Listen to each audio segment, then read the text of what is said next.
Hey everybody, welcome to a short video about the fundamental theorem of calculus part 1. So as you may gather from the title, there are two parts to the fundamental theorem of calculus.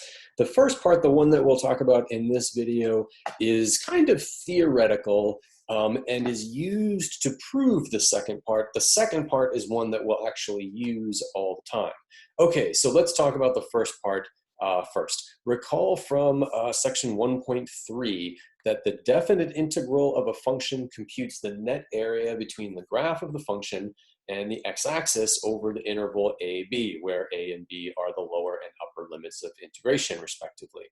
Okay, so that, again, is something that we know from before. And something that I should point out, and I mentioned that the dx in this notation is kind of a historical relic, but what that means is we can write the definite integral in a variety of different ways. That is, this variable is just kind of standing for the input to the function, which doesn't really play much role here.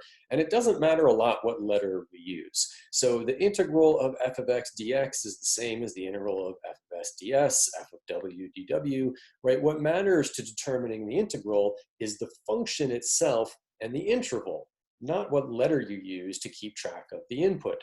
Now, notationally, the input variable should match the variable in the differential. So that's called the variable of integration. It's sometimes called a dummy variable because it doesn't play much role, as is evident from this little display in blue right here.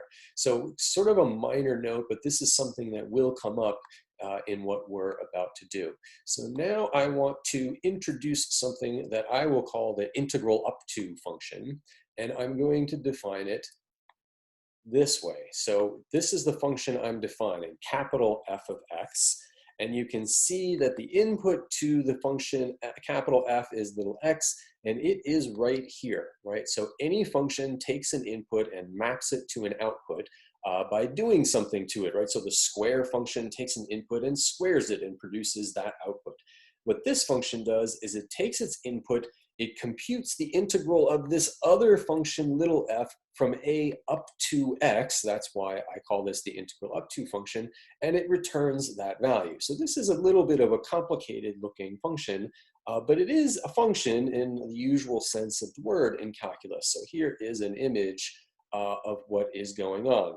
The purple curve here is little f. That is my integrand. And what I am doing is I've put the input x out here where this sort of vertical line is, and my little gadget allows me to move the input back and forth and watch what happens to the value of capital F. So if this is my x value, where x is now, how would I compute capital F? Well, I would integrate little f, which is going to give me this blue area, right? Because on this interval, and again, I'm going from 0 to x here, the purple curve is always above the axis, and so the integral is just computing ordinary area. The sort of olive green curve here, this is tracking the value of capital F, right? So the way to understand this is the y value right here where the arrow is, that's equal to the blue area, right? Because the y value of capital F is the integral of little f up to the point x. So if I keep moving x to the right, that olive curve goes up because I'm picking up more and more area as I move x to the right. And that's going to be true until x hits about 2, right? As I move x back and forth in this little interval, less area, smaller olive function value, more area, bigger olive function value. But when I move past 2, what's going to happen now, remember the integral computes net area. So the integral is going to take this area and subtract this area over here on the right. And that's going to make the value of capital F start going down, right? Capital F is at its peak here when x has been kind of moving through a region of all positive net area. And as I keep moving x to the right, what happens is I pick up more and more sort of quote unquote negative area, right? That is a negative contribution to the integral. And so that makes the value of capital F go down, right? So we can see kind of the relationship here between little f and capital F, at least visually we can, right? And if I keep going, it's going to keep going down until x gets to, about that point right there. because as x moves through this second region here, I'm I'm adding more and more negative stuff to the value of the integral, which causes the capital F value to decline. But once I cross this point, of course, I'm going to start picking up area above the x-axis, which gets counted as positive by the integral. And so the value of the integral is going to start growing again. The point of this is, again, just to understand the difference between capital F and little f, and how changes in one contribute to changes in the other. In particular, really, changes in little f contribute to changes in big F. Okay, so let's take a more concrete example. Here's my function, f of x, little f of x equals 1 plus 2x. So this is going to be the integrand, right? This is the function that I am integrating. And so here is my capital F. Again, I'm going to use 0 as the lower limit of integration, right? In general, that could be any point. In my two examples, I'm using 0. Notice again here, t is the dummy variable. It's just the variable of integration. X, which is the input to the function capital F, is the upper limit of integration. Okay, so this is what my capital F looks like in this example, right? If I take a to be 0, the integral from 0 to x of 1 plus t dt. And here is a picture similar to the one above, except so the blue curve is 1 plus 2x. So this is a simpler function than the one this purple one that has all these curves in it. Y equals 1 plus 2x is just a straight line, right? It's the blue line. And once again, I'm able to move my x back and forth and think about how the integral from 0 up to x changes. Well, here, the region from 0 to x over that interval, the function's always positive, so the integral is just the area. There's no issue of net area. And in this case, because I picked a really simple function, I can compute the area, right? The area of the orange region that's a trapezoid.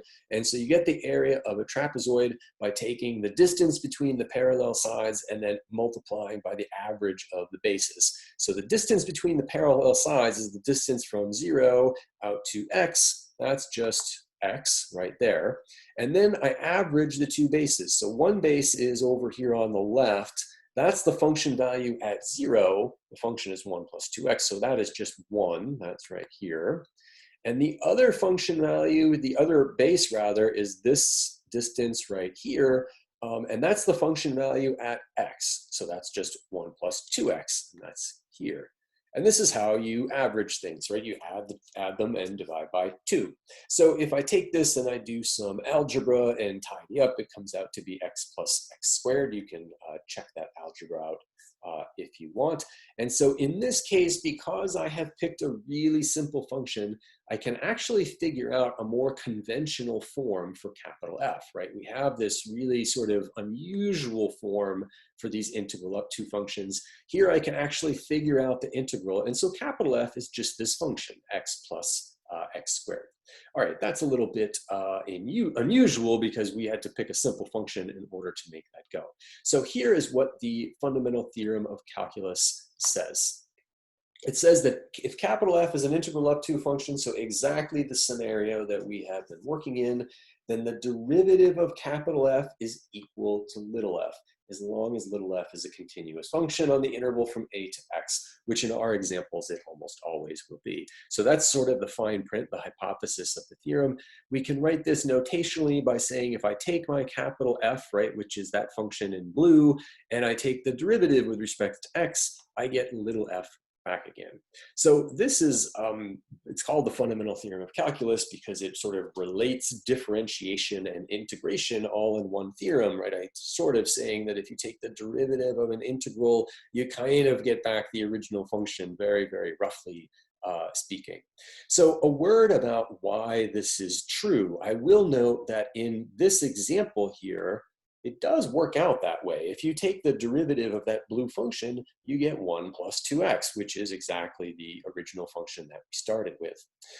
Well, for the sort of why this is true, I'm going to refer to the notes and exercises that are the companion to these videos. This is the section, FTC is my abbreviation for fundamental theorem of calculus. So I've defined my capital F of x as usual. And this picture down here is sort of the key to understanding what's going on, right? So capital F is the integral up to x, and as long as the curve is above the axis, I can think of that as area up to x. So capital F of x is this area of, I don't know, that brown thing on the left-hand side. Capital F of x plus h, so if this is x, x plus h is just a little step to the right of x. Capital F of x plus h is this brown area plus this olive area all together. So if I take their difference, if I do this, right, then I'm taking brown plus olive, and I guess that's more lime green, whatever it is. So I take brown plus green and I subtract brown. What I'm left with, of course, is green. And the green area is almost the area of the purple rectangle, right? This is almost a Riemann sum-like idea where we're putting a box around that region. So the area of the rectangle is width times height. The width is just h, right? The distance from x to x plus h. And the way I have drawn the box, the height of the box is the function value here at x. So the area of the box is f of x times h, height times width. If you divide both sides of this estimate by h, you get this expression in 1.5 right here. I'm not good at highlighting in these documents. In any event, and this thing on the left-hand side, of course, is the difference quotient that shows up in the derivative. Not only that, but if h gets small, if we let h go to 0, then the width of this box gets smaller and smaller, and we expect this approximation will get better and better. That's kind of the foundation of our Riemann sum idea. So that suggests that as h goes to 0, this approximation gets better and better, and so as h goes to 0, maybe the result comes out to be f of x. And of course, the limit as h goes to 0 of this difference quotient is just the derivative of capital F. And this is in fact what the fundamental theorem of calculus says. It's worth noting that's not a proof. We didn't prove anything. We just gave an argument for why this sort of is plausible. Okay, some examples. Here we go. Suppose this is my function. I'm going to call it capital G just so we don't get too dependent upon letters. But again, you can see the input variables in the upper limit of integration. Here's my integrand. T is the dummy variable. Well, according to the fundamental theorem of calculus, one way to think about this is it's kind of another derivative rule. Now I know how to take the derivative of an integral up to function. And it's actually pretty easy. I just use the integrand, right? So the integrand is 4 times input cubed plus 3 times input. So g prime of x is 4x cubed plus 3x. Okay, straightforward. So there's one sort of small step forward, is now we can differentiate these strange integral up to function. Notice, by the way, that the integrand here is a polynomial, and polynomials are continuous everywhere. So I don't have to worry about the continuity condition in that first example. Here's another example, right? So I'll call my function capital H. Here's the input again in the upper limit of integration. This time I'll use Q as a dummy variable because it doesn't really matter what letter I use. So the function I'm integrating is cosine of 3 times input minus 1. That's continuous everywhere, right? Because cosine is continuous everywhere, and the polynomial 3q minus 1 is continuous everywhere, so their composition is continuous. And when I take the derivative of this integral up to function, what do I get? Just the integrand. So both of these first two are just straight ahead applications of the first part of the fundamental theorem of calculus. Okay, a couple more. So what about this example, right? So here is my function, and if you look at this for a minute, you'll see that what we have is an integral up to function, the kind of thing we've been working with throughout this video, multiplied by our old friend x squared, right? So this function, the whole thing, is a product. It's the product of x squared times an integral up to function. Well, all the old derivative rules still apply, including the product rule, right? So the derivative of a product is the derivative of the first times the second plus the first times the derivative of the second.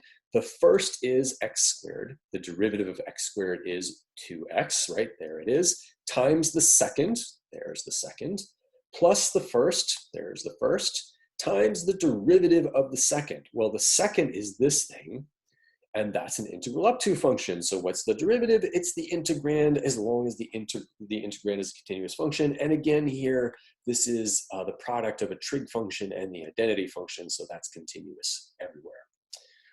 Okay, so we can use our new derivative rule, if we think about it that way, in conjunction with all the other derivative rules that we already know. Here's an example of that's a little bit different, right? So here I have a function where the input variable is up here, and it's kind of an integral up to function, but what of course is different about this is it's not an x in the upper limit, it's an x cubed. W is just the dummy variable. We know that that's not really a big deal, but how do we deal with this x cubed? Well, what's going on here is the x cubed is inside an integral up to function. That is to say, this is a composition of two functions. So we're going to use the chain rule somehow.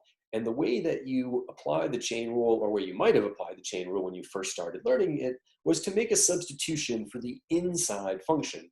So here, x cubed is the inside function. So I'll let u equal x cubed.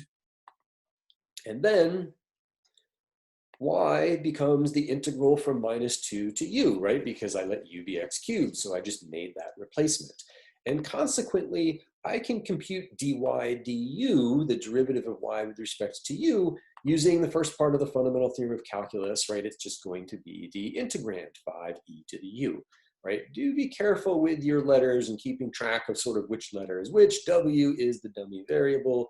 U is the input variable of this function y. It's what I'm differentiating with respect to when I calculate dy du. Okay, also du dx, well, here is u, right, x cubed, so du dx is 3x squared. That's a pretty straightforward Calc 1 problem. And the chain rule, or at least one version of the chain rule, says that dy dx, which is the thing we're trying to calculate here, is dy du times du dx, right? That's sort of the Leibniz form of the chain rule.